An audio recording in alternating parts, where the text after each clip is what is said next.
The morning sun streamed through the windows of the Senate hearing room, casting long shadows across the polished floor. But Dr. Elizabeth Morgan had already been awake for hours, reviewing her notes one final time. She stood at the edge of the committee chamber, watching senators and their aides move about with practiced efficiency. Their conversations echoed across the marble, sharp and confident. They wore expensive suits, American flag pins gleaming, names embroidered on gold nameplates like badges of authority. Elizabeth's attire was simple and professional, a navy blue suit, no ornate jewelry, just a small Department of Energy ID badge that read Environmental Scientist in faded black letters. Before we jump back in, tell us where you're tuning in from. And if this story touches you, make sure you're subscribed, because tomorrow I've saved something extra special for you.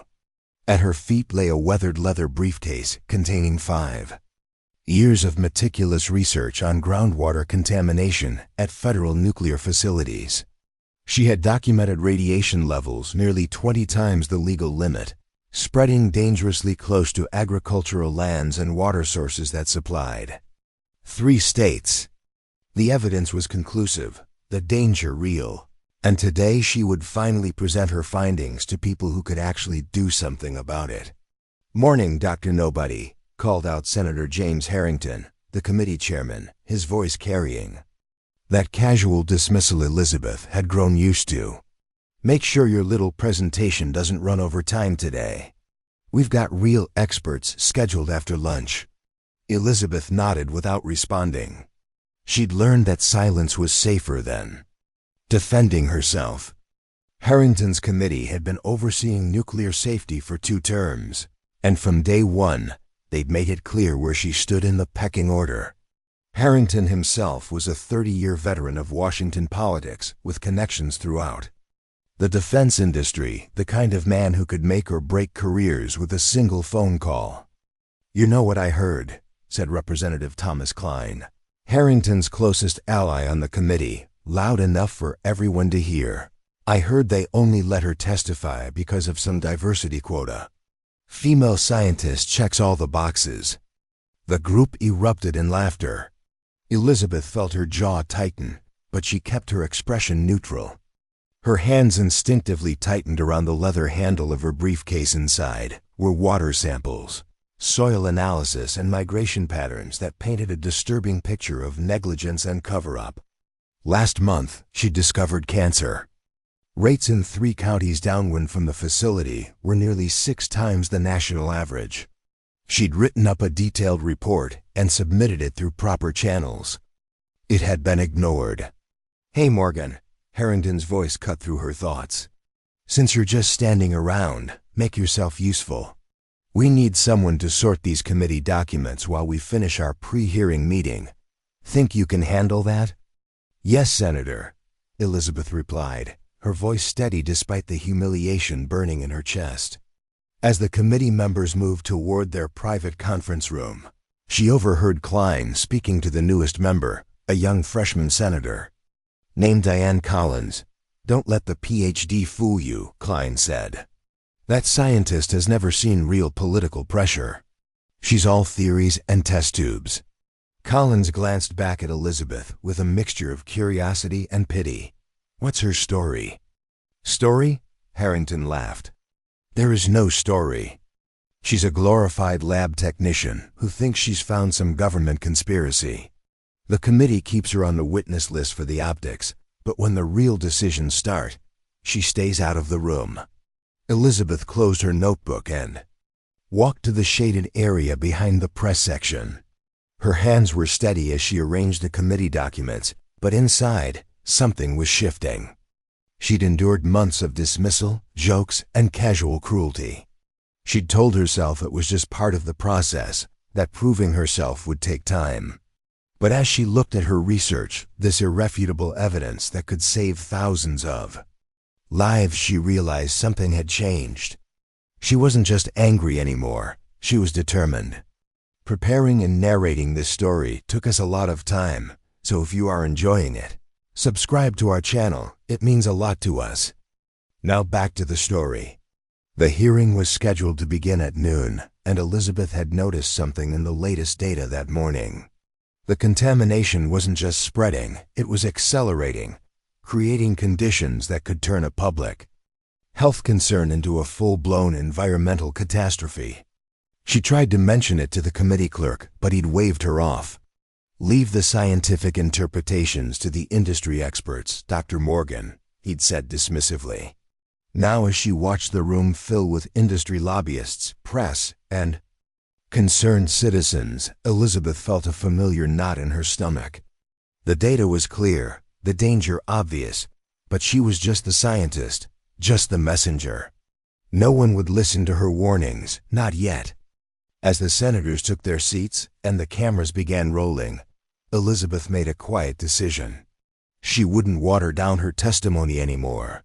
When her time came, and she could feel it coming, she would present the unvarnished truth, not because anyone wanted to hear it, but because it was right. She looked down at her research notes one final time, running her finger along graphs showing steadily rising radiation levels, as if she knew exactly what she was thinking. Together, they would face whatever came next. The first sign of trouble came at 11:47 a.m., 13 minutes before the scheduled start of the hearing. Elizabeth noticed it immediately, the way the industry representatives clustered around Senator Harrington, how their expressions shifted from confident to concerned in the span of seconds. Something had changed, and she suspected it had to do with her testimony. Her suspicions were confirmed when the committee clerk approached her with an updated agenda. "Dr. Morgan," he said with an artificial smile, "there's been a change in the schedule. Your testimony has been moved to the end of the day, after the industry panel and the regulatory review." "That's 4 hours from now," Elizabeth protested. "You're putting me on after the press deadlines." The clerk shrugged. "Committee chairman's prerogative. Perhaps you could use the extra time to streamline your presentation." Elizabeth understood the message perfectly. They were hoping the press would be gone by the time she testified, that her evidence would be buried beneath hours of industry talking points and regulatory doublespeak. They weren't just dismissing her, they were actively working to silence her. She looked across the chamber where Senator Harrington was chatting with the CEO of Nuclear Industries, the primary contractor for the facility she'd been investigating. Their conversation looked intense but friendly, the body language of men who understood each other perfectly. Elizabeth had reviewed Nuclear's political donations the night before. Harrington's campaigns had received over $3 million from the company and its executives over the past decade. Around the room, staffers were distributing Nuclear's glossy information packets to the press. "Safe, clean, secure, America's nuclear promise." The cover proclaimed in bold letters over a photo of smiling children playing in a green field. Elizabeth had seen the same field. It was just 3 miles downwind from a facility leaking strontium-90 into the water table. Senator Collins caught her eye from across the room. Unlike the others, the freshman senator wasn't laughing or chatting with industry representatives. Instead, she was reviewing documents with a furrowed brow, occasionally making notes in the margins. Elizabeth recognized her own preliminary report in the senator's hands. At exactly noon, the hearing began. Senator Harrington gavelled the session. To order with practiced authority, his voice carrying through the microphones to the C-SPAN cameras. "This committee meets today to review safety protocols at our nation's nuclear facilities," he announced. "We're committed to ensuring that America's nuclear infrastructure remains the safest and most advanced in the world." Elizabeth watched from her seat in the back row as industry representatives took their places at the witness table. The Nuclear CEO spoke first, his voice smooth with rehearsed sincerity. "Senator Harrington, distinguished committee members, I want to thank you for your ongoing partnership in America's energy security," he began. "Nuclear Industries has maintained a perfect safety record for 15 consecutive quarters. Our facilities exceed all regulatory requirements and represent the gold standard in nuclear management. Elizabeth felt her blood pressure rising. She'd documented at least 7 major containment failures in the past 3 years alone, incidents that had been systematically downplayed or concealed from public records. She'd interviewed workers who described pressure to falsify safety reports, engineers who had been reassigned after raising concerns. For the next 2 hours, she watched as the industry panel painted a picture that bore no resemblance to reality. They showed charts with selectively chosen data, presented testimonials from employees who had never been near the contaminated sites, and repeatedly assured the committee that there was no credible evidence of any public health concern. Throughout it all, Senator Harrington nodded appreciatively, asking softball questions that had clearly been provided in advance. Klein followed the same script, occasionally glancing at Elizabeth with a smirk that said he knew exactly what he was doing. Only Senator Collins seemed troubled, interrupting occasionally with questions that went beyond the industry talking points. These safety figures only address on-site incidents, Collins noted during one exchange. What about contamination beyond the facility boundaries? There are reports of elevated radiation levels in surrounding groundwater. The CEO smiled indulgently. Senator, those reports are based on flawed methodology by inexperienced researchers. Our comprehensive monitoring shows all off-site measurements well within acceptable parameters. He didn't look at Elizabeth as he spoke, but his meaning was clear. Her research, 5 years of rigorous scientific investigation, was being dismissed as amateur hour. During the lunch break, Elizabeth retreated to a quiet corner to review her presentation. She'd planned to start with the technical data, establishing the scientific foundation before moving to public health implications. Now she wondered if that approach would work against a committee that had clearly already made up its mind. As she deliberated, Senator Collins approached, glancing over her shoulder to ensure no one was watching. "Dr. Morgan," Collins said quietly, "I read your preliminary report. The contamination patterns you've documented, they match cancer cluster data my office has been tracking independently." Elizabeth looked up in surprise. "You've been investigating this too?" Collins nodded. "Before I ran for office, I worked as a public health attorney. When I joined this committee, I requested all the available data on nuclear facility safety. Your report was buried in an appendix flagged as speculative." "There's nothing speculative about it," Elizabeth said, her frustration evident. "I've followed every scientific protocol, verified every sample. The data is conclusive." "I believe you," Collins replied, "but you need to understand what you're up against.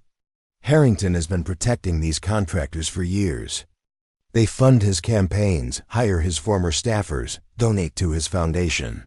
He'll never let your testimony see the light of day." Elizabeth felt a chill run through her. "So why am I even here?" "Window dressing," Collins said bluntly. "They can say they heard from all sides before concluding there's no problem. Your testimony will be entered into the record and promptly forgotten." "So what am I supposed to do?" Elizabeth asked. "Just give up? Thousands of people are at risk." Collins looked over her shoulder again, then lowered her voice further. "Do you have documentation that hasn't been included in your official reports? Anything you've held back?" Elizabeth hesitated. In her hotel room safe was a flash drive containing her complete research archive, including internal memos from nuclear executives acknowledging the contamination and calculating that settlement.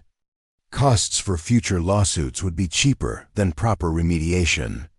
A whistleblower had provided those documents on the condition that Elizabeth protect their identity. "I might," she said carefully. "Then you need to be ready," Collins said.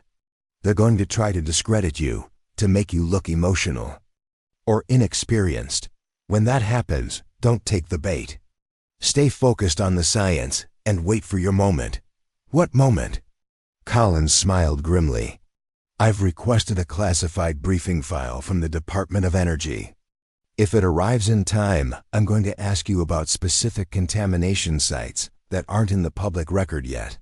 Sites that only someone with access to classified data would know about. Elizabeth's eyes widened. How did you get that file? I sit on the Intelligence Committee too, Collins replied. Cross-jurisdictional oversight has its advantages. Just be ready. If I get the chance, I'll open the door. It'll be up to you to walk through it. As Collins walked away, Elizabeth felt a surge of adrenaline mixed with apprehension. For the first time since this process began, she had an ally, but also a much more dangerous path ahead. She wasn't just fighting for scientific recognition anymore. She was potentially exposing classified information in a public hearing. The afternoon session dragged on with regulatory officials, presenting a carefully sanitized version of their oversight process. Elizabeth watched the clock with growing anxiety. Her testimony, already pushed to the end of the day, seemed in danger of being eliminated entirely as Harrington allowed industry witnesses to exceed their allotted time repeatedly. At 4:45 p.m., with just 15 minutes remaining in the scheduled hearing, Harrington finally called her name. The committee will now hear from Dr. Elizabeth Morgan, he announced, not bothering to hide his disinterest. Dr. Morgan, given the late hour, please limit your remarks to 5 minutes. 5 minutes. Her carefully prepared testimony would take at least 20. As Elizabeth approached the witness table, she noticed the press section had indeed thinned considerably.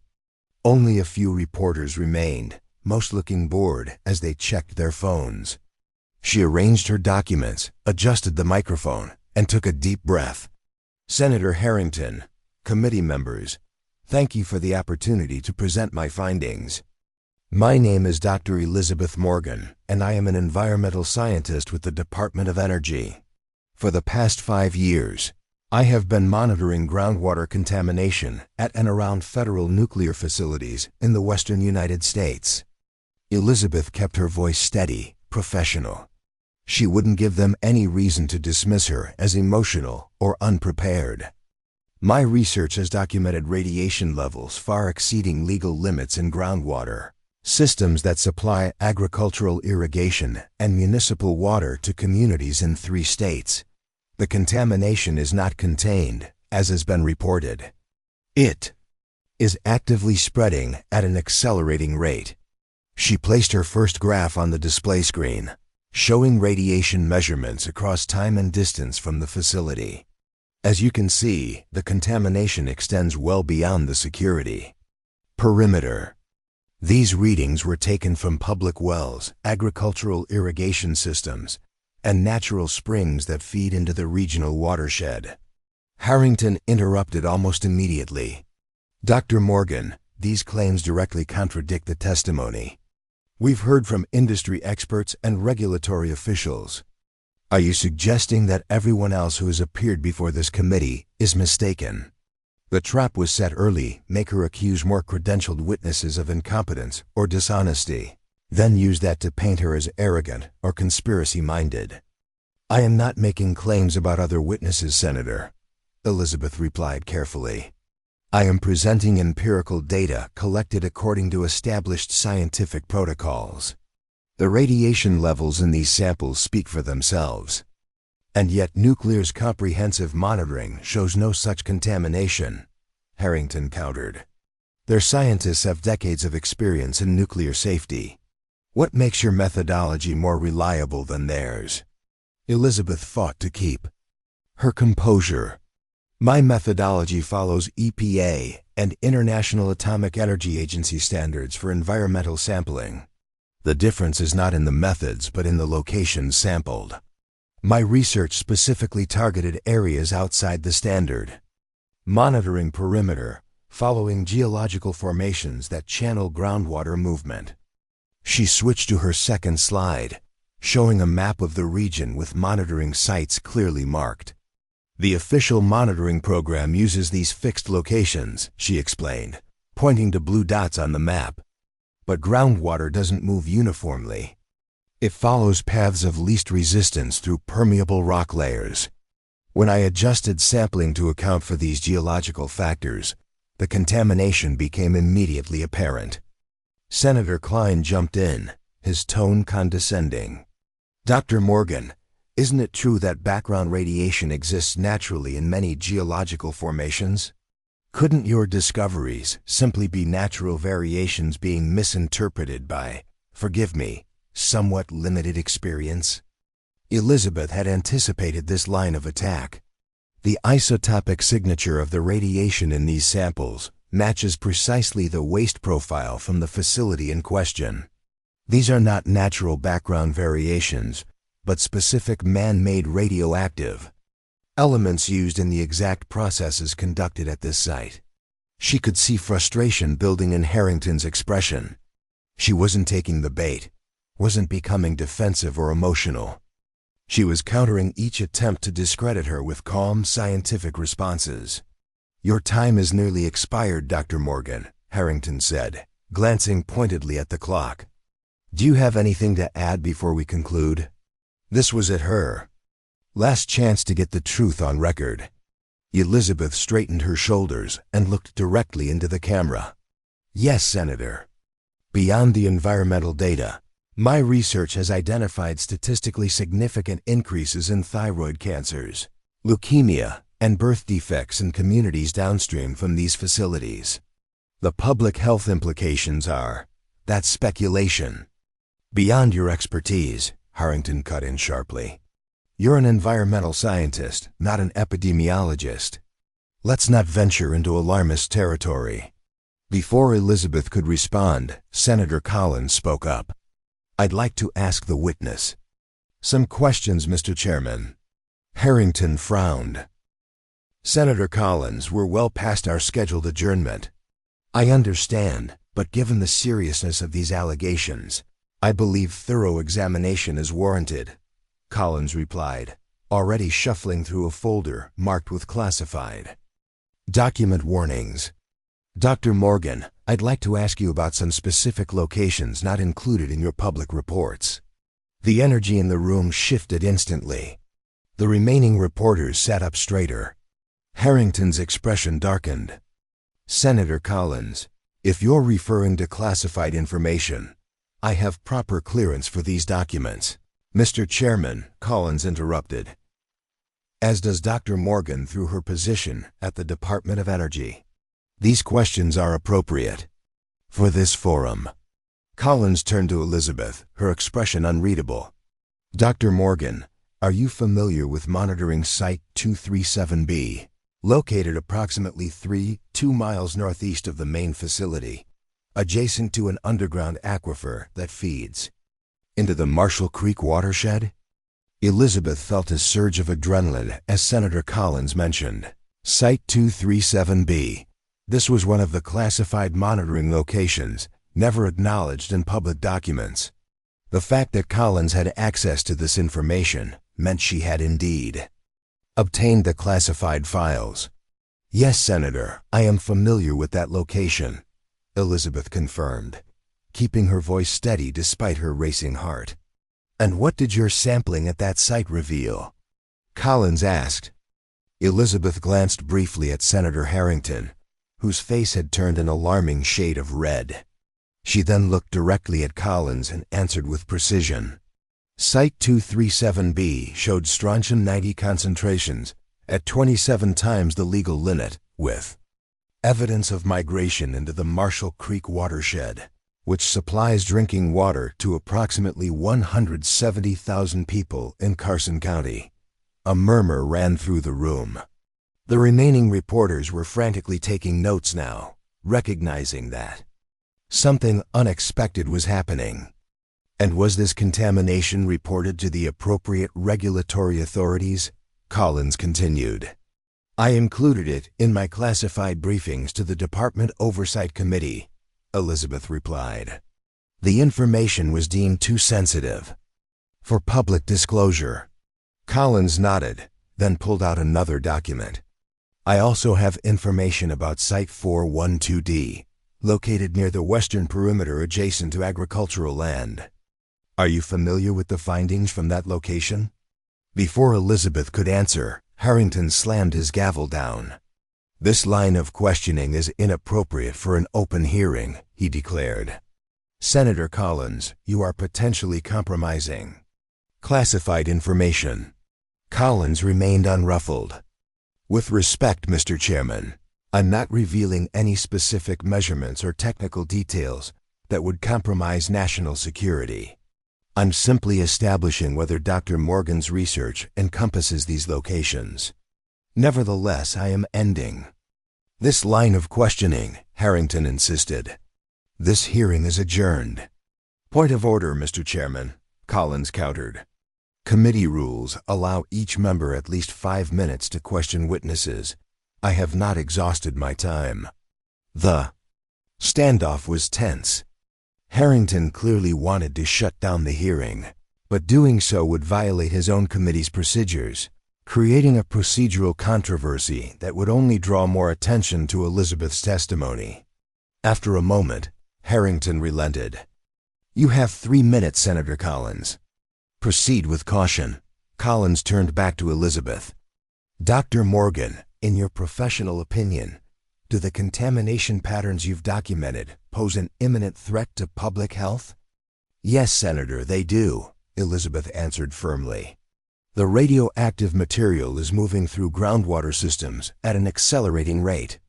Without immediate intervention, communities downstream will face significant exposure within the next 12 to 18 months. And what would proper intervention entail?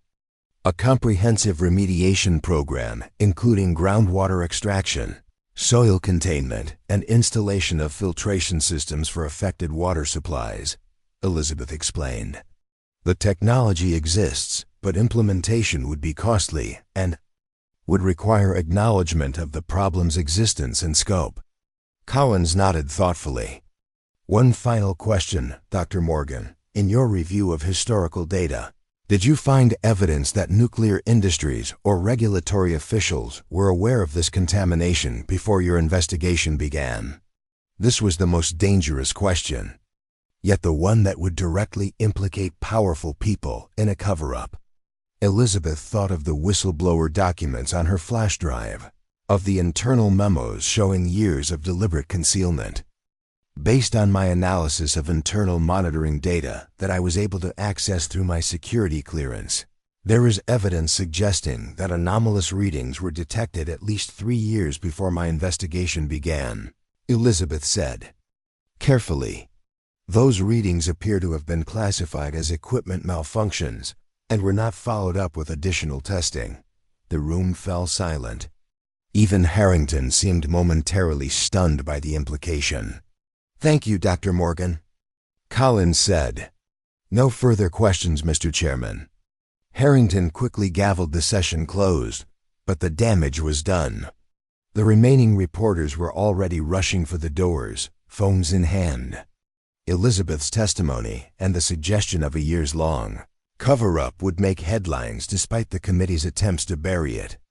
As she gathered her materials, Elizabeth noticed Harrington and Klein huddled with the nuclear CEO, their expressions grim. She felt a momentary satisfaction at having finally broken through the wall of dismissal, but it was quickly replaced by apprehension. She had just made powerful enemies, and she knew from experience that they wouldn't simply accept defeat. Senator Collins approached as Elizabeth was packing her briefcase. That was well done, Collins said quietly. Composed, factual, unimpeachable. But you should prepare yourself. This isn't over. They're going to come after you professionally now. I know, Elizabeth replied, but I couldn't stay silent anymore. Not with what's at stake. My office is launching a formal investigation based on today's testimony, Collins informed her. I'll need all your documentation, everything you have. Can you provide that? Elizabeth thought about the flash drive in her hotel room safe. Yes, Senator, I have everything secured. Good, don't go back to your office at Dianat yet. They'll be looking to contain this, which means securing all your research materials. Do you have copies somewhere safe? Multiple copies, multiple locations, Elizabeth confirmed. After years of being ignored, she had learned to protect her work. Smart, Collins nodded approvingly. Check into a different hotel tonight. Use cash, no credit cards. I'll have my chief of staff contact you tomorrow with secure arrangements for transferring your documentation. Before we jump back in, tell us where you're tuning in from. And if this story touches you, make sure you're subscribed, because tomorrow, I've saved something extra special for you. As Collins walked away, Elizabeth felt the weight of what had just happened settle on her shoulders. She had spent years being dismissed, undermined, and sidelined. Today, she had finally spoken truth to power, but at what cost? Her career, her reputation, possibly even her personal safety were now at risk. Outside the hearing room, reporters were gathering, alerted by their colleagues that something significant had occurred. Elizabeth slipped out a side door, avoiding the cameras and questions. She wasn't ready to become the public face of this controversy, not yet. She needed time to prepare for what was coming. Back at her hotel, Elizabeth packed quickly, leaving behind anything non-essential. As she was checking out, she noticed two men in dark suits entering the lobby, scanning the area with practiced efficiency. Whether they were government security or private contractors, their target was obvious. She ducked into a service corridor and exited through the kitchen, then caught a taxi to a modest motel on the other side of town. In her new room, Elizabeth powered up her laptop and began organizing her research files. If Collins was launching an investigation, she needed everything perfectly documented, every data point verified, every chain of custody immaculate. Her scientific training had taught her the importance of meticulous record-keeping, and now that discipline would serve a purpose beyond academic rigor. Her phone buzzed with a news alert. The first stories were already breaking. Scientist claims massive nuclear contamination cover-up at Senate hearing. The article quoted fragments of her testimony, focusing on the confrontation with Harrington and the revelation of classified monitoring sites. As she scrolled through the coverage, another message appeared, this one from an unknown number. You should have stayed in your lane. Dr. Morgan, not too late to reconsider your position. Elizabeth stared at the message, a chill running through her. She had expected pushback, but direct intimidation was another matter entirely. She took a screenshot of the message, then shut off her phone. Whoever sent it would have to do better than vague threats if they wanted to silence her now. Preparing and narrating this story took us a lot of time, so if you are enjoying it, subscribe to our channel, it means a lot to us. Now back to the story. She turned back to her computer and began preparing a comprehensive summary of her findings.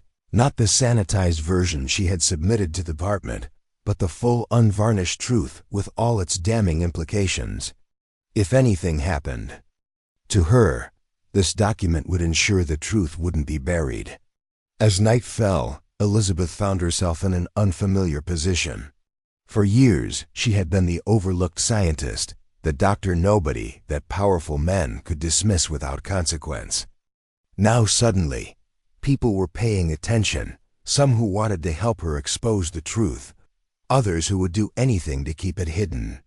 The question was, which group was larger and which was more determined?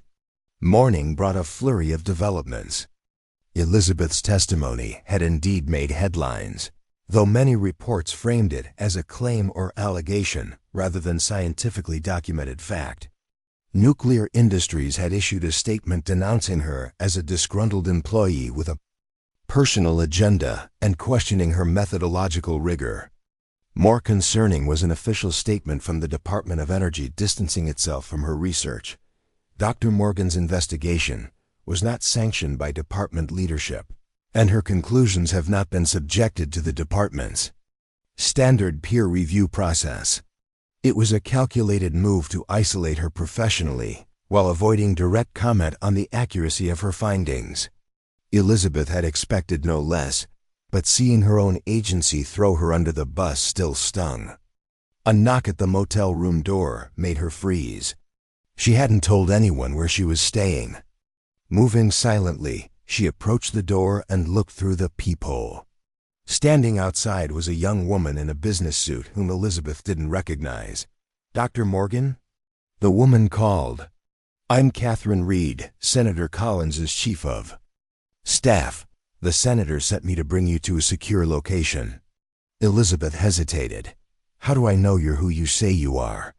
The woman held up an ID badge and a handwritten note. Elizabeth recognized Collins's handwriting from documents she'd seen during the hearing.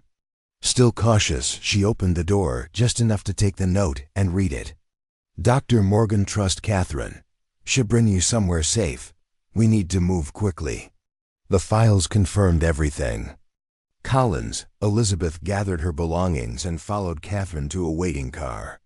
Neither spoke during the 20-minute drive to a nondescript office building in a commercial district. Catherine led her through a service entrance and up to a suite with no identifying markings on the door. Inside, Senator Collins was waiting with two people Elizabeth didn't recognize: a middle-aged man with a military bearing and a younger woman whose intense focus suggested intelligence or law enforcement training. "Dr. Morgan, thank you for coming," Collins greeted her. "This is Special Agent Daniels from the FBI's Environmental Crimes Unit, and this is Commander Reeves from the Defense Nuclear Facility Safety Board." Elizabeth shook hands with both, trying to process this development. The FBI and DNFSB involvement meant her allegations were being taken seriously at the highest levels. "We've reviewed the classified files you referenced in your testimony," Collins explained, "as well as additional documentation obtained through interagency requests. I won't mince words. What we've found confirms your research and suggests a pattern of deliberate concealment going back nearly a decade." Agent Daniels stepped forward. "Dr. Morgan, we're preparing to launch a formal investigation into both the contamination itself and the apparent cover-up. Your technical expertise will be essential to this process." "I'm happy to help in any way I can," Elizabeth replied. "But I should warn you, the department has already issued a statement undermining my credibility." "We saw that," Commander Reeves said grimly. "Classic containment strategy. Discredit the messenger to avoid addressing the message. But they've miscalculated on two fronts." "Which are?" Elizabeth asked. "First, they don't know about the documentary evidence we've assembled from multiple sources that corroborates your findings," Reeves explained. "And second, they underestimated your meticulousness. Your research methodology is flawless. I've reviewed it personally, and there's not a weakness they can exploit." For the first time in years, Elizabeth felt vindicated. Her work wasn't being dismissed or explained away. It was being recognized as the solid science it had always been. "What happens now?" she asked. "We're preparing for simultaneous actions," Agent Daniels explained.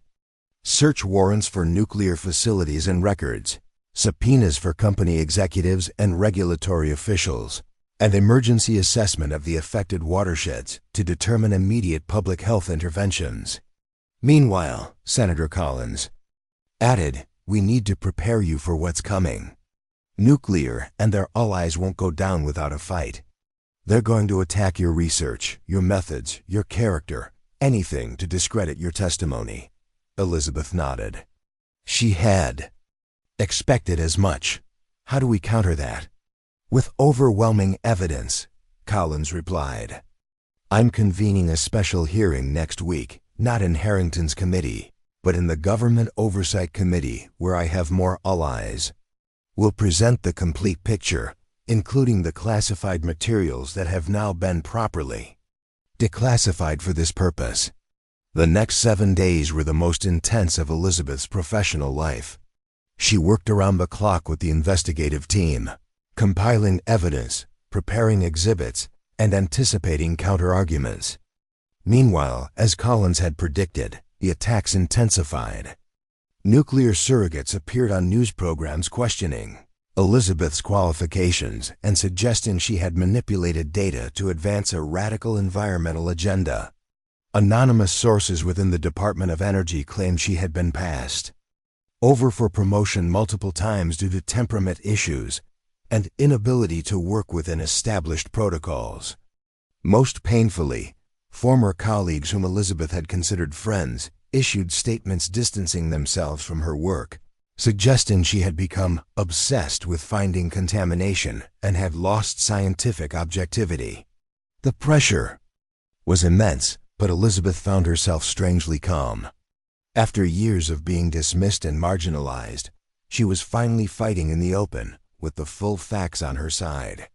The truth was her armor now, and it was impenetrable. The day before the special hearing, Senator Collins called Elizabeth to her office for final preparations. "Nuclear is pulling out all the stops," Collins informed her. "They've hired former federal prosecutors as consultants, and they're coaching their executives on how to deflect responsibility. Harrington is trying to delegitimize our hearing before it even starts, claiming it's politically motivated."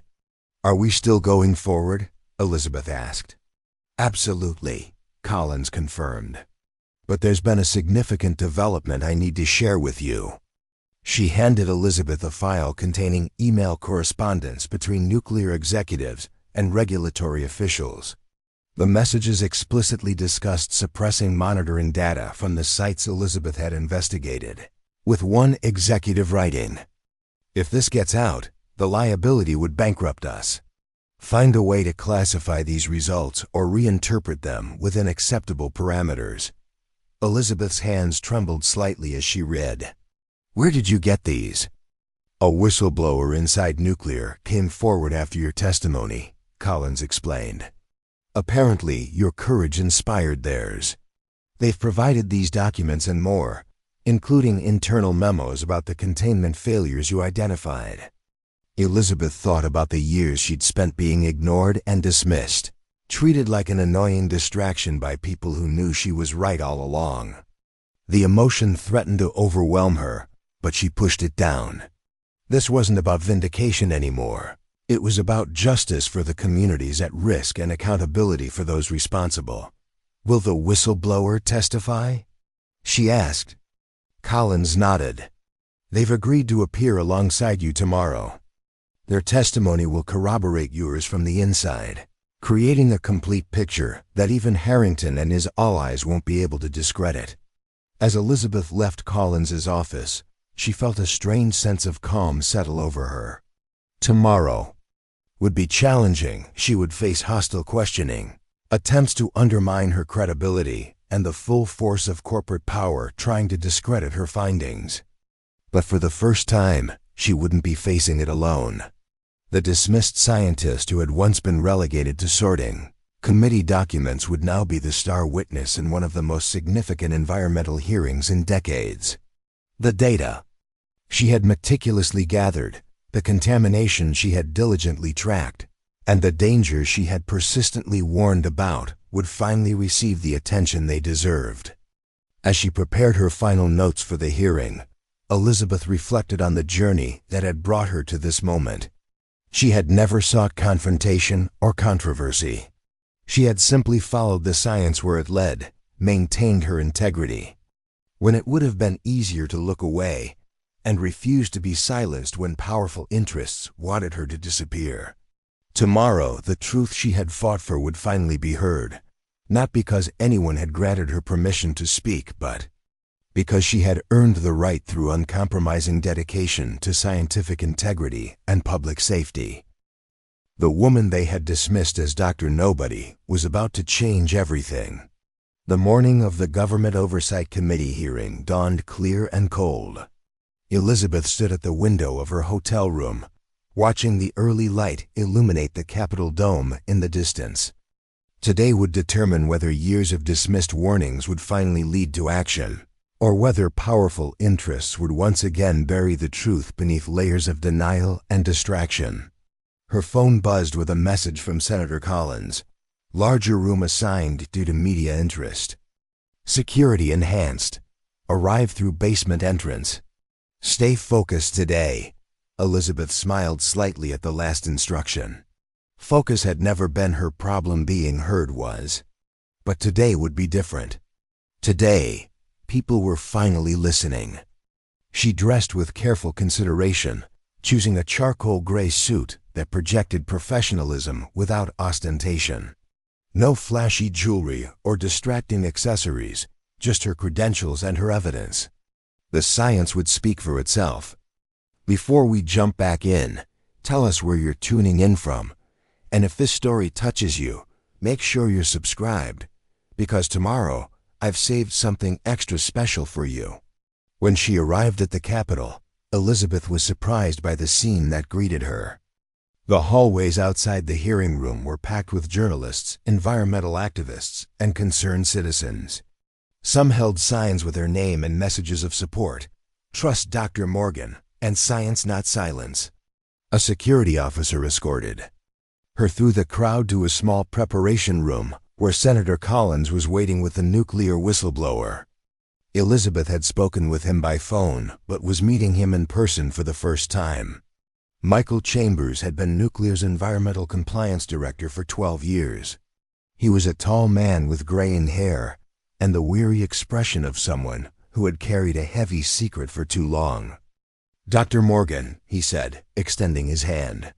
"I should have come forward years ago when I first saw your reports being buried. I'm sorry it took this long." "You're here now," Elizabeth replied, shaking his hand firmly. "That's what matters." Collins briefed them on the final hearing structure. The committee has 15 members. 8 have indicated they'll follow the evidence wherever it leads. 4 are firmly in Nuclear's pocket and will try to discredit you both. 3 are on the fence and could go either way. "And Senator Harrington?" Elizabeth asked. "He's not on this committee, but he's been granted special permission to question witnesses as a courtesy," Collins explained. "He'll be hostile, but that could work in our favor if he overplays his hand." "What about the department?" Elizabeth asked, thinking of her own agency's statement distancing themselves from her research. "Your direct supervisor has been subpoenaed to testify after you," Collins said. "Internal documents suggest he was pressured to suppress your findings. We're hoping he'll acknowledge that under oath." A staff member appeared at the door. "Senator, they're ready to begin." Collins turned to Elizabeth and Michael. "Remember, stick to the facts. Don't let them provoke emotional responses. Your strength is in the evidence. Let it speak for itself." The hearing room was larger than the one where Elizabeth had first testified, and it was filled to capacity. Television cameras lined the back wall, and photographers jostled for position as she and Michael took their seats at the witness table. The committee chairman, Senator William Anderson, gavelled the session to order. "This hearing will come to order.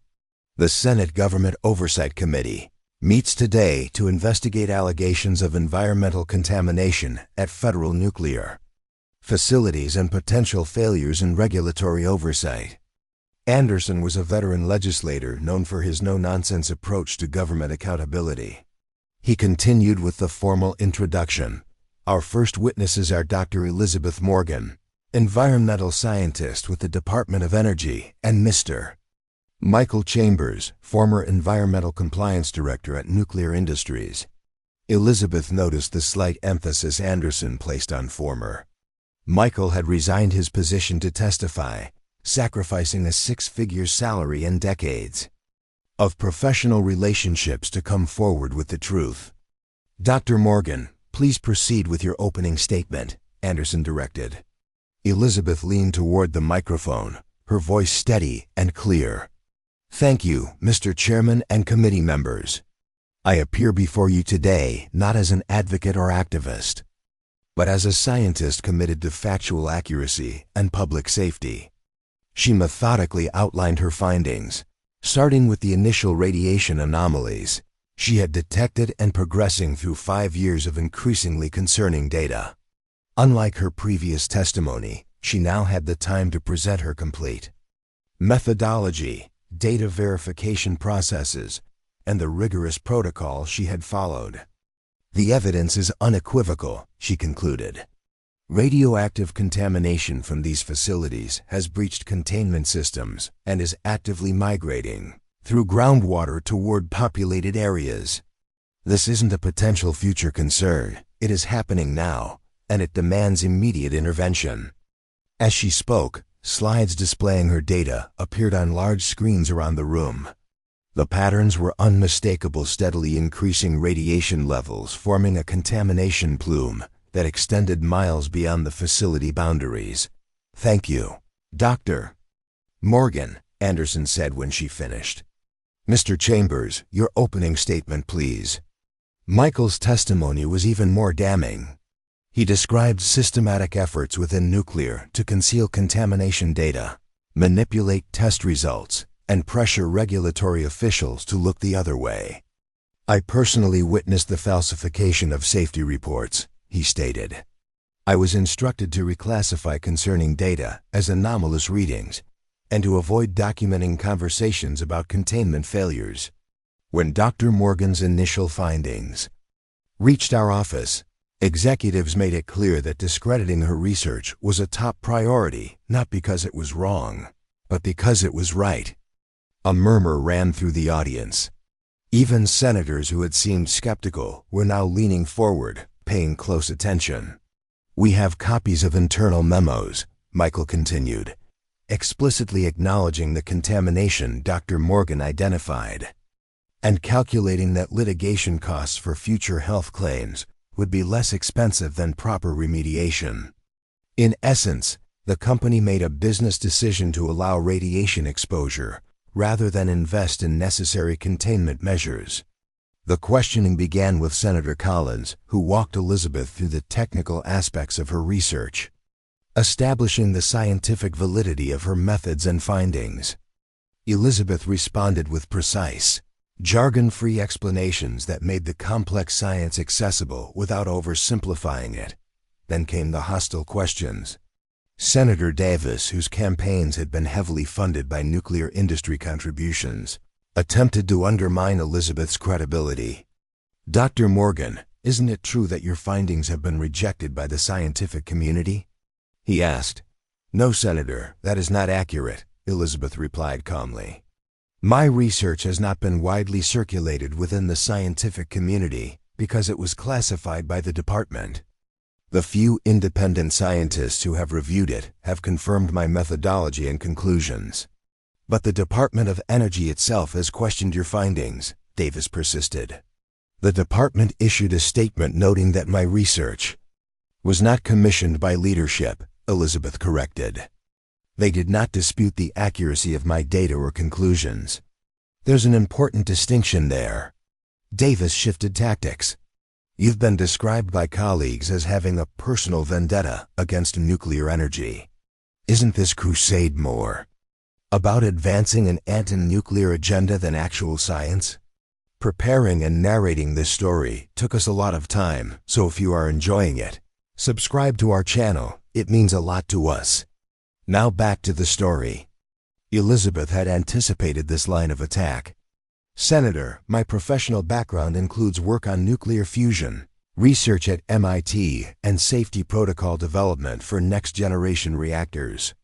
I'm not opposed to nuclear energy. I'm opposed to radiation contamination that threatens public health.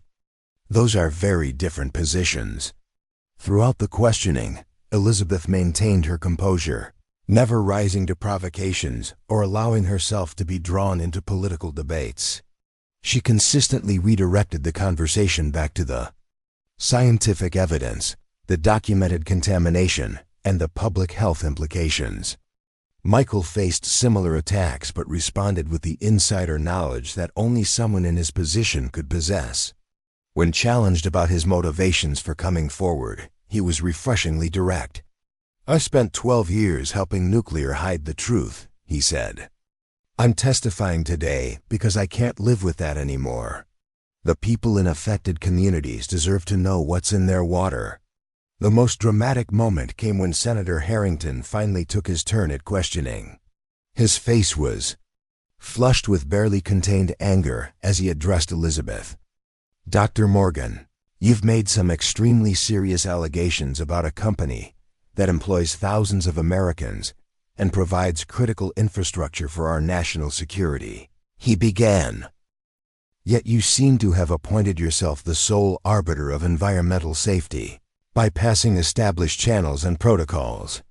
Elizabeth waited, knowing a question would eventually follow the grandstanding. Isn't it true, Harrington continued, that your so-called evidence consists primarily of isolated samples that could have been contaminated during collection or analysis? No, Senator, that is not true, Elizabeth replied. Each sample was collected following strict chain of custody protocols with multiple control samples to detect any potential contamination during handling. Furthermore, the patterns across hundreds of samples collected over 5 years show consistent progression of the contamination plume, which would be statistically impossible if the results were due to sample contamination. Harrington's expression hardened. You expect us to believe that you, a mid-level scientist working alone, somehow discovered a massive contamination that escaped notice by hundreds of regulatory professionals and industry experts. Elizabeth allowed herself a small smile. Actually, Senator, that's not quite accurate. As Mr. Chambers has testified, the contamination didn't escape notice. It was identified by regulatory monitoring, but then deliberately concealed. My contribution wasn't discovering something no one else could see. It was refusing to look away when others did. The room fell silent. It was the perfect distillation of the entire situation. Not a failure of detection, but a failure of integrity. Elizabeth had just articulated what made her different, not superior technical skills, but the simple, profound courage to acknowledge uncomfortable truths. Harrington attempted to recover. You're making very convenient claims about concealment and cover-ups, Dr. Morgan. But the reality is, Senator, Elizabeth interrupted gently but firmly, is documented in the evidence before this committee. Internal memos acknowledging the contamination, emails directing staff to reclassify alarming test results, calculations comparing radiation costs to potential lawsuit settlements. These aren't claims or allegations, they're documented facts. She gestured to the stack of evidence binders on the committee members' desks. Page 147 contains a memo from Nuclear's Chief Operations Officer, specifically discussing my early findings. The exact quote is, Morgan's data is unfortunately consistent with our internal monitoring. Legal advises immediate classification of all related documents. Harrington was momentarily speechless, clearly not expecting her to cite specific evidence so readily. Before he could formulate a response, Chairman Anderson intervened. Senator Harrington, your time has expired. The chair recognizes Senator Martinez. Martinez was one of the committee members Collins had identified as on the fence. She studied Elizabeth thoughtfully before speaking.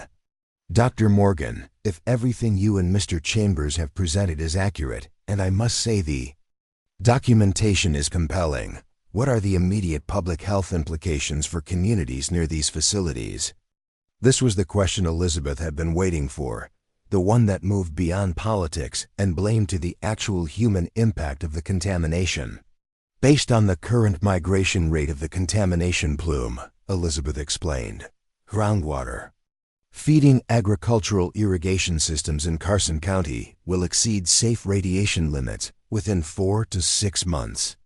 Municipal water supplies in 3 communities will be affected within 12 months unless intervention measures are implemented. And what would those interventions entail?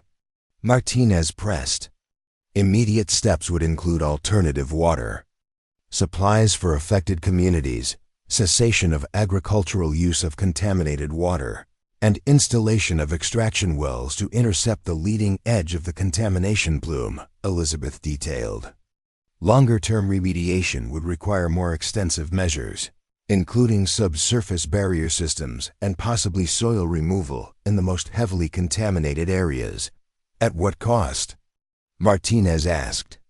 The preliminary estimate for comprehensive remediation is approximately $2 billion, Elizabeth acknowledged. However, the projected healthcare costs associated with radiation exposure in these communities would exceed that amount within 5 years, not to mention the incalculable human suffering from preventable cancers and other radiation-related illnesses. Martinez nodded slowly. Thank you for that directness, Dr. Morgan. Too often we dance around the financial realities in these hearings. The questioning continued for nearly 4 hours, but the tide had clearly turned. Even previously skeptical senators were now asking substantive questions about remediation options and regulatory reforms, rather than attacking Elizabeth's credibility. When Elizabeth's former supervisor from the Department of Energy testified, he confirmed what many had suspected, that he had been pressured by senior officials to manage Elizabeth's findings and keep them from reaching wider circulation. Dr. Morgan was told her research wasn't being suppressed, just prioritized appropriately, he admitted. In reality, we were under explicit instructions to prevent her findings from reaching congressional oversight committees or the public. By the time the hearing concluded, the narrative had completely transformed. What had begun as allegations and claims in the morning news coverage was being reported as documented contamination and regulatory failure by the evening broadcasts. Outside the hearing room, Elizabeth found herself surrounded by reporters. Shouting questions, she was exhausted but exhilarated.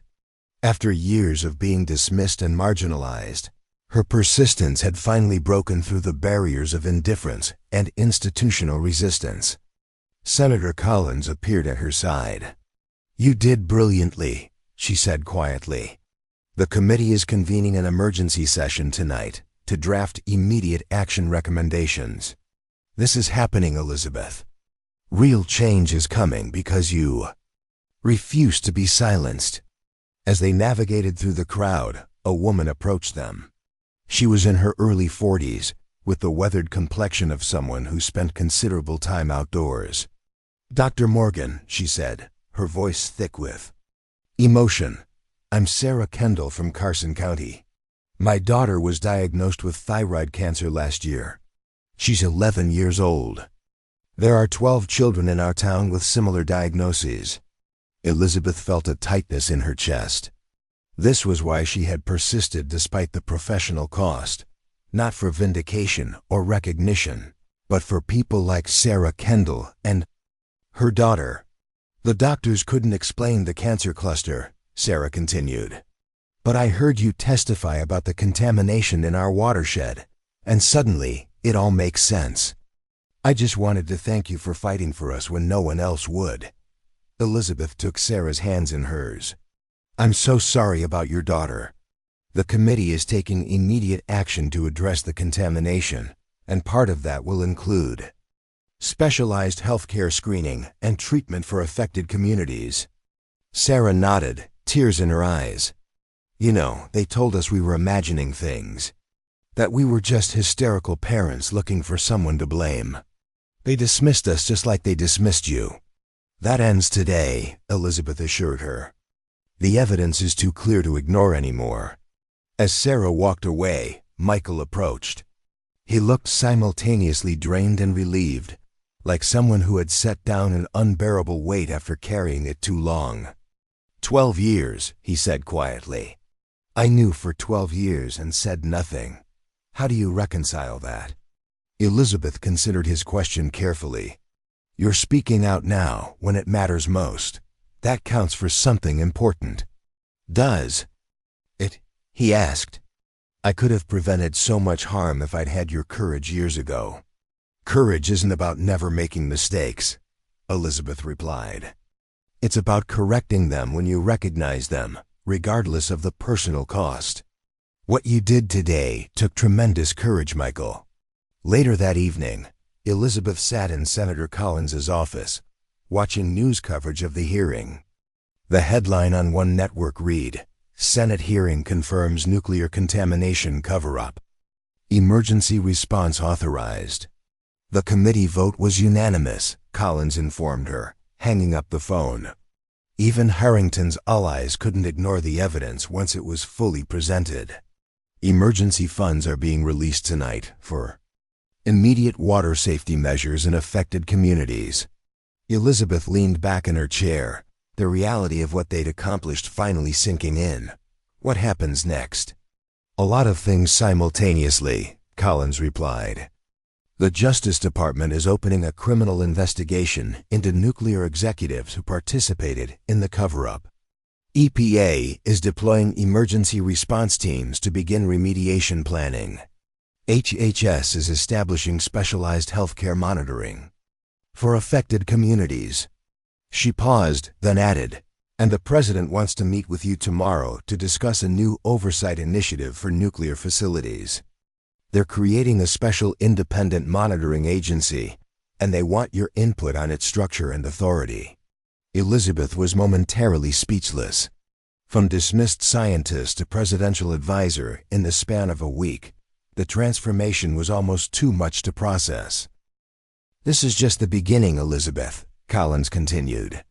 Your persistence has exposed a systemic failure that goes beyond these specific facilities. The ripple effects will transform how we regulate and monitor environmental safety across multiple industries. As Elizabeth prepared to leave, Collins handed her a folder. The Washington Post is running this as their front-page story tomorrow.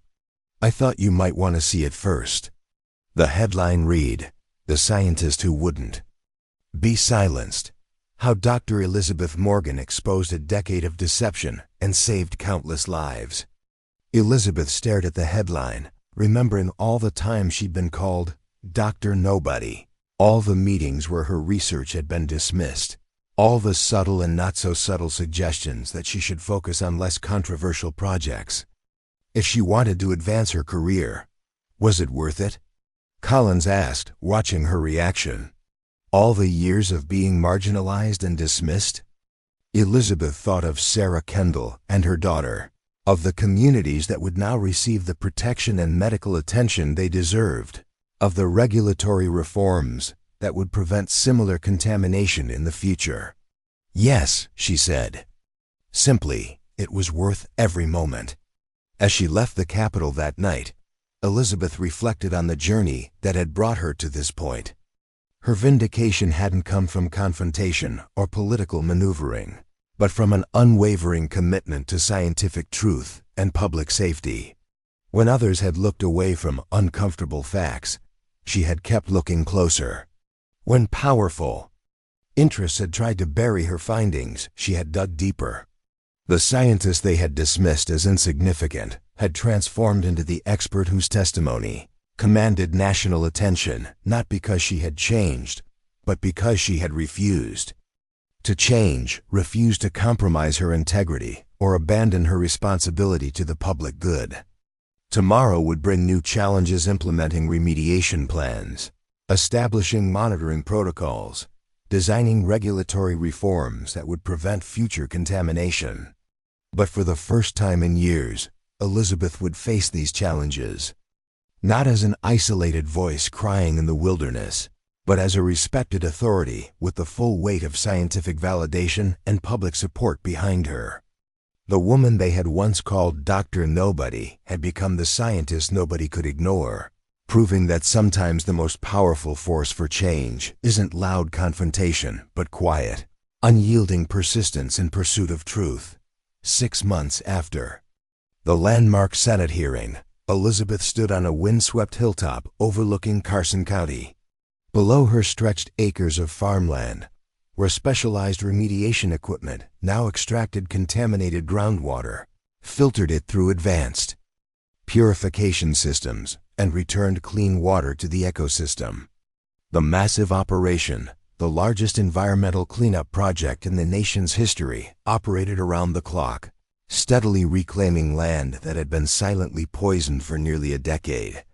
Dr. Elizabeth Morgan was no longer just a scientist. She was the newly appointed director of the Independent Nuclear Safety Oversight Commission, a position created specifically in response to her testimony. The commission had authority to conduct unannounced inspections at any nuclear facility in the country, with direct reporting lines to Congress that couldn't be intercepted or suppressed by industry-friendly bureaucrats. "Impressive operation," said a voice behind her. Elizabeth turned to see Sarah Kendall approaching, her daughter Madison walking beside her. The young girl looked healthier than when Elizabeth had first met her, though the radiation treatments had left her temporarily. Bald, she wore a bright purple knit cap with science rules embroidered across the front. "Before we jump back in, tell us where you're tuning in from. And if this story touches you, make sure you're subscribed, because tomorrow I've saved something extra special for you." "How are the treatments going?" Elizabeth asked, her concern genuine. She had personally ensured that the remediation project included a specialized medical center for affected residents, with the nation's top oncologists brought in to treat radiation-related illnesses. "The doctors say she's responding well," Sarah replied, a cautious hope in her voice. "Her last scan showed significant reduction in tumor size. They're optimistic." Madison looked up at Elizabeth with curiosity. "Mom says you're the reason. The water's getting clean again. That you fought the bad guys who were poisoning it." Elizabeth smiled. "It wasn't quite that simple.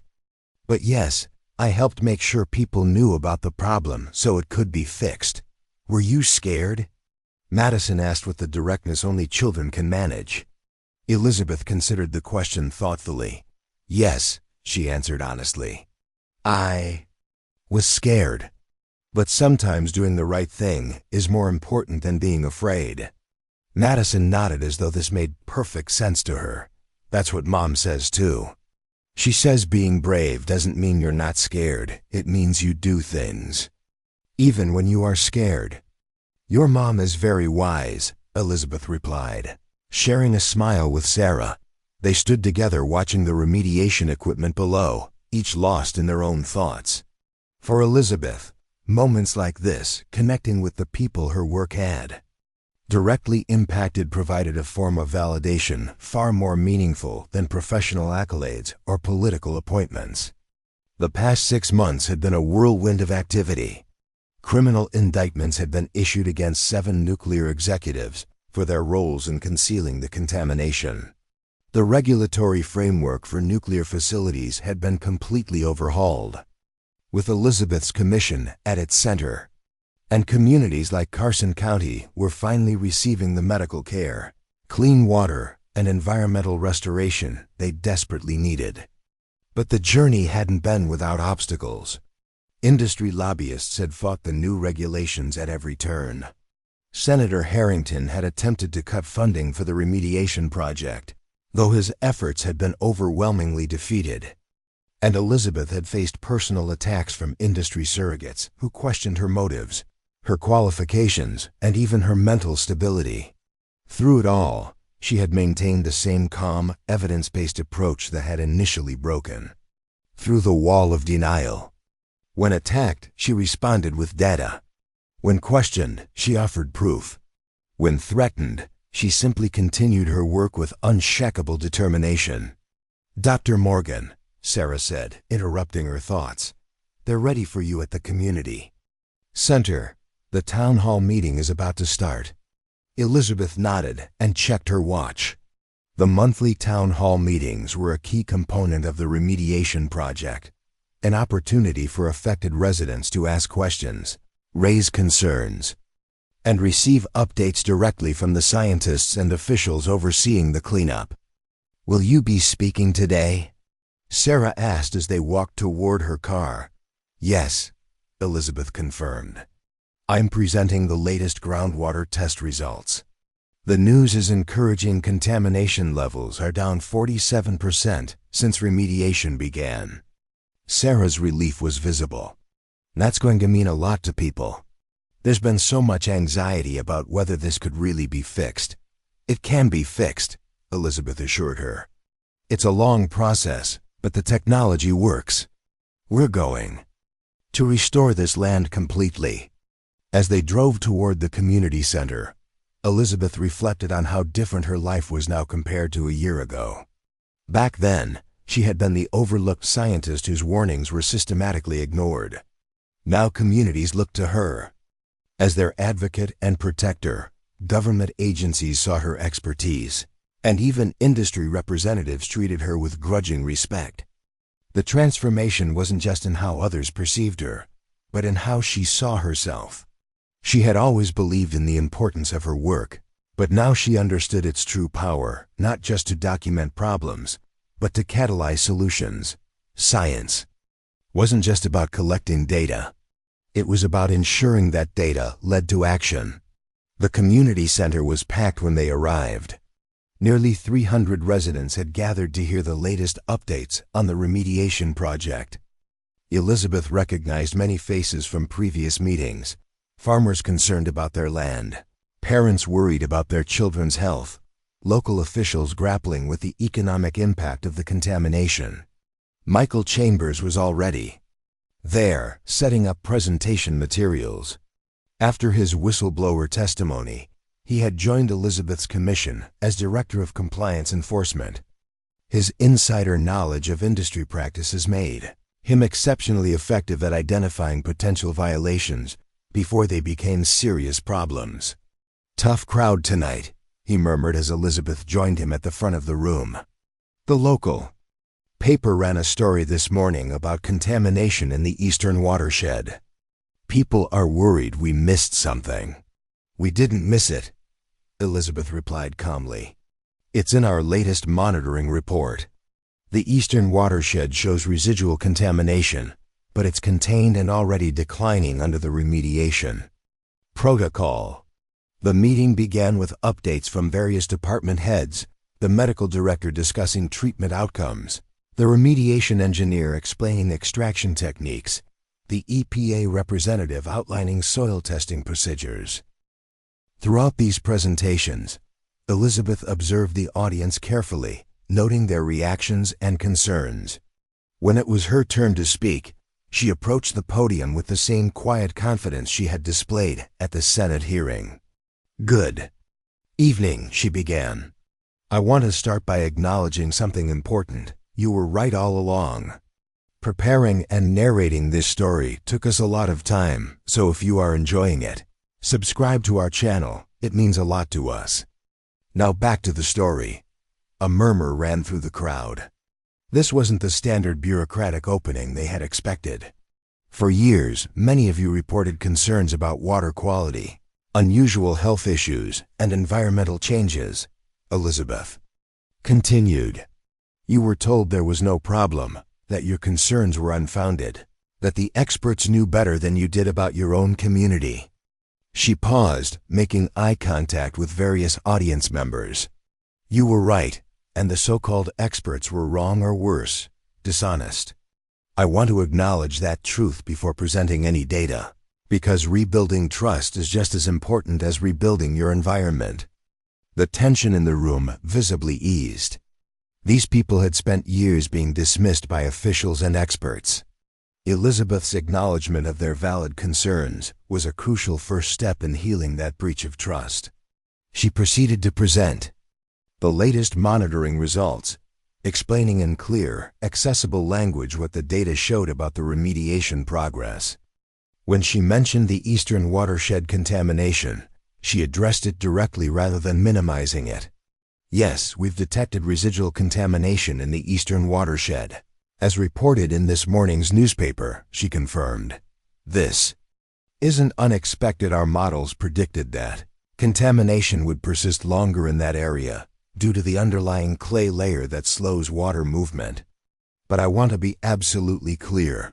It is being addressed, it is contained, and our monitoring shows it's already declining as the remediation system extends its reach. The question and answer session that followed was intense but productive. Elizabeth answered each query with honesty and precision, never sugarcoating challenges or overpromising results. When she didn't know an answer, she said so directly and committed to finding the information. One elderly farmer stood up near the end of the session. "Dr. Morgan, I've lived in this county for 72 years, he said, his voice carrying the weight of decades working the land. I've seen government folks come and go, making big promises and delivering little. What makes your cleanup different from all the other failed promises we've heard over the years?" It was a fair question, rooted in generations of experience. With institutional failure, Elizabeth respected it too much to offer platitudes. "What's different is accountability and independence," she replied. "The commission I lead doesn't answer to the industry we regulate or the agencies that failed you before. We report directly to Congress and the public. Every piece of data we collect is publicly accessible. Every decision we make is documented and transparent." She gestured to the monitoring stations visible through the community center windows. "Those stations transmit real-time data that anyone can access through our website or app. If contamination levels rise even slightly above projected recovery patterns, alarms trigger automatically, not just to our offices, but to independent environmental groups and community representatives." The farmer nodded slowly, acknowledging her response without fully embracing it. Trust, once broken, wasn't easily restored. Elizabeth knew that. It would take years of consistent action and transparent communication to rebuild what had been shattered by decades of corporate deception and regulatory failure. After the meeting, Elizabeth stayed to speak with residents individually, listening to their specific concerns and connecting them with appropriate resources. It was nearly midnight when she finally left the community center. As she drove back to her hotel, her phone rang. It was Senator Collins. "Just checking in on how the town hall went," Collins said when Elizabeth answered. "Productive," Elizabeth replied. "Challenging questions, but that's healthy. The remediation data is encouraging. We're ahead of schedule on contamination reduction." "That's good news," Collins said. "I wanted to let you know the Senate vote on the expanded commission budget passed today. 78-22. You've got funding secured for the next 5 years." Elizabeth felt a wave of relief. Financial security meant operational independence, the ability to conduct monitoring and enforcement without worrying about budget cuts or political pressure. "Thank you, Senator. That makes an enormous difference." "Don't thank me," Collins replied. "This was a bipartisan no-brainer once the early remediation results came in. Even Harrington voted for it in the end, though I suspect that has more to do with his re-election polling than any genuine conversion." After they hung up, Elizabeth pulled over at a scenic overlook above Carson County. The night was clear, with stars visible above the rolling farmland below. In the distance, the lights of the remediation equipment created a strange beauty against the darkness, a testament to both human-caused damage and human capacity for repair. She thought about the journey that had brought her here. It had begun with a simple commitment to scientific truth, to following the evidence wherever it led, regardless of political or institutional resistance. That commitment had cost her professionally and personally, isolating her within her own agency and subjecting her to years of dismissal and derision. But it had also led to this moment, to real change that was saving lives and healing a wounded landscape. The price had been high, but the outcome validated every difficult step along the way. Elizabeth's phone buzzed with a news alert. She expected another story about the remediation project, but instead found herself looking at a headline that made her breath catch. "New whistleblower alleges similar contamination at 3 additional nuclear facilities." The article detailed allegations from an anonymous source claiming that the pattern of contamination and concealment Elizabeth had exposed extended to facilities in 3 other states. The whistleblower cited Elizabeth's example as inspiration for coming forward. She sat with this information for several minutes, understanding its implications. Her work wasn't finished, it was just beginning. The contamination in Carson County wasn't an isolated incident, but part of a systemic problem that likely extended throughout the nuclear industry. The next morning, Elizabeth convened an emergency meeting of her commission staff. Michael Chambers and the team listened intently as she outlined what they knew about the new allegations. "If these reports are accurate," she concluded, "we're looking at a problem that's far more widespread than we initially understood. We need to deploy monitoring teams to these facilities immediately. The industry will fight us, Michael warned. They'll claim we're overreaching, conducting a witch hunt based on unsubstantiated allegations. Then we'll substantiate them, Elizabeth replied simply. The same way we did here, with rigorous science and irrefutable evidence. She turned to the Commission's legal counsel. Do we have authority to conduct unannounced inspections at these facilities? Under the new legislation, yes, the lawyer confirmed, but expect immediate legal challenges. Elizabeth nodded. Let them challenge. We'll be collecting samples while their motions work through the courts. As the team dispersed to prepare for this expanded investigation, Elizabeth returned to her office to find a package waiting on her desk. Inside was a handwritten letter from Madison Kendall, along with a child's drawing of a woman in a lab coat standing on a hilltop, watching over a town below. The letter read, Dear Dr. Morgan, thank you for making our water clean again.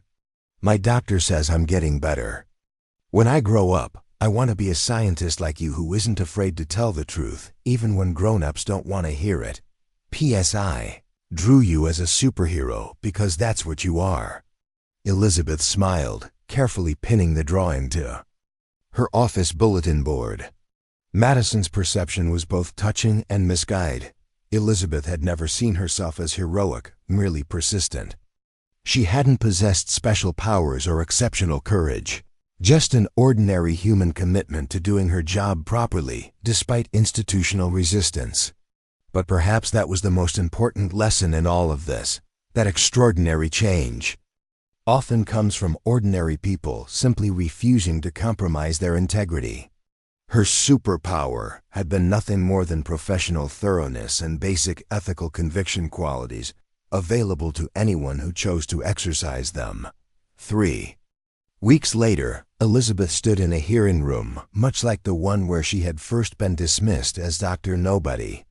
This time, she was delivering preliminary findings from the Commission's investigation into the newly identified contamination sites.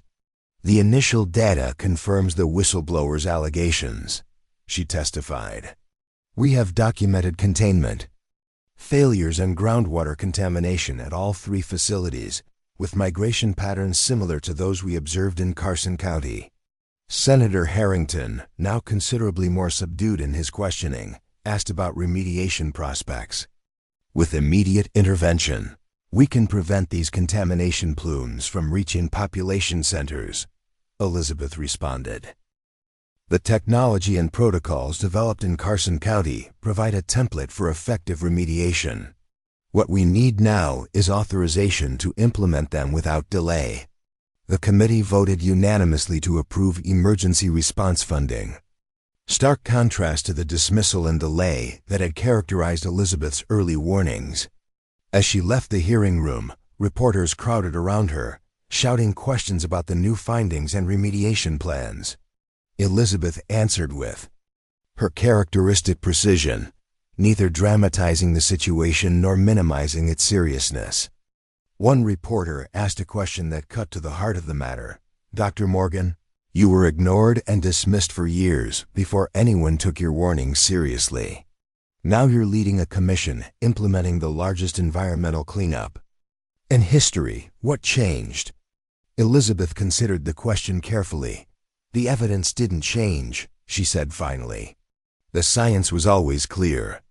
What changed was the willingness to acknowledge uncomfortable truths, first by key individuals like Senator Collins and Michael Chambers, then by institutions, and finally by our society as a whole. She paused, then added, the lesson here isn't about me or my vindication. It's about the critical importance of creating systems where scientific evidence can't be suppressed or dismissed because it's politically inconvenient or economically challenging. The truth doesn't become less true because we ignore it. It just becomes more dangerous. 1 year to the day after her Senate testimony, Elizabeth returned to Carson County for the opening of the new Environmental Health Research Center, built with funds from the settlement with nuclear industries. The center would monitor the long-term health of affected residents and conduct research on remediation techniques that could be applied globally. As she cut the ribbon at the entrance, Elizabeth spotted familiar faces in the crowd: Sarah and Madison Kendall, Michael Chambers, Senator Collins, and hundreds of local residents whose lives had been changed by the exposure of truth they had long suspected but couldn't prove. Madison, now in remission and with a full head of curly hair, gave Elizabeth a thumbs up from the front row. She wore a t-shirt with "Future Scientist" printed across the front. A small but meaningful testament to how one person's courage can inspire others to find their own. After the ceremony, Elizabeth walked alone through the center's research labs, marveling at the state-of-the-art equipment and bright, open spaces designed for collaboration and innovation. From a place of contamination and cover-up had emerged a beacon of scientific inquiry and environmental healing. On the center's back terrace, overlooking the remediated farmland that was now testing clean for the first time in nearly a decade, Elizabeth found a small bronze plaque mounted on the wall. It bore a simple inscription: "Dedicated to those who persist in pursuit of truth, even when truth is inconvenient. Change begins with those who refuse to look away." She ran her fingers over the words, thinking about all the scientists, whistleblowers, and community advocates across the world facing similar struggles, people fighting against institutional resistance, corporate power, and political convenience to protect public health and environmental safety.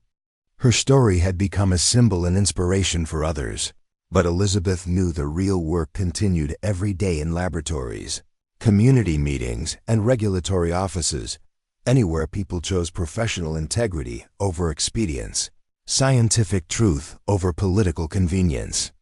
The scientist once dismissed as Dr. Nobody had become a catalyst for systematic change, not because she possessed extraordinary qualities, but because she had exercised ordinary virtues with extraordinary persistence. In doing so, she had demonstrated that the most powerful force for change isn't always the loudest voice in the room, but the one that simply refuses to be silenced by intimidation, dismissal, or indifference.